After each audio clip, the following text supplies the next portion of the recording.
Bismillahirrahmanirrahim. Assalamu alaikum to all the fellow humans. My dear, today we are exploring the meaning of Al-Ghaffar.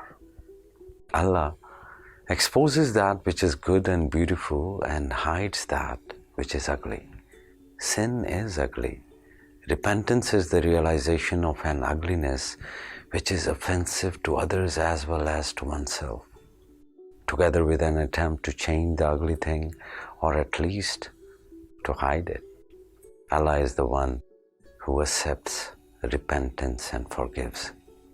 If we are guilty of the disruption of harmony within ourselves and around ourselves, which is perhaps the greatest sin, and we realize, we will and beg Allah's help not to do it again.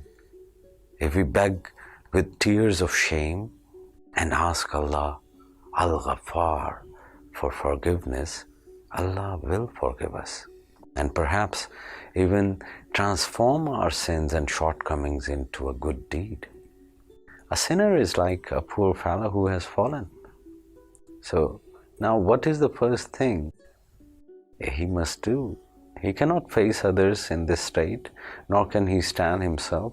Unless he is insane, not realizing his offensive state, he will rush to wash and cleanse himself. So my dear, the soap and water with which to wash our interiors is repentance.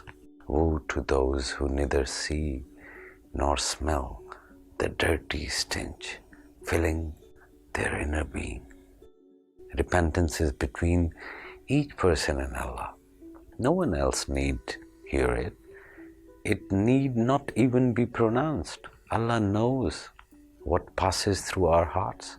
However, repentance must also be accompanied by a firm intention not to perform the sinful act again. The sign of the acceptance of our repentance and the accordance of forgiveness by Allah Al-Ghaffar is that He will not permit us to repeat that sinful act again. So who is Abdul Ghaffar? Abdul Ghaffar is the one who is given the quality of forgiving a fault, of covering and hiding a fault from others, of having the compassion of not seeing a fault as a fault.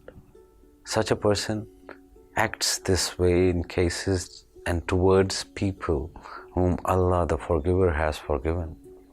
The Messenger of Allah subhanahu wa ta'ala says, whoever forgives and hide the wrongdoing of others, Allah will forgive him and hide his sins on the day of judgment. If a person has compassion in his heart for the human, he sees around him and recites Ya Ghaffar 100 times after the Jummah prayer, Allah may forgive his faults of the previous week. You know, when anger flares up in one's heart, if one remembers to recite Ya Ghaffar, it may subside. So whenever you feel that anger is rising within you, start reading Ya Ghaffar, start seeking the forgiveness, because anger is fire and it will burn you from within. So seek the help of Al-Ghaffar to have a perfect harmony. May Allah subhanahu wa ta'ala gives you ease on the paths you walk on. Assalamu alaikum wa rahmatullahi wa barakatuh.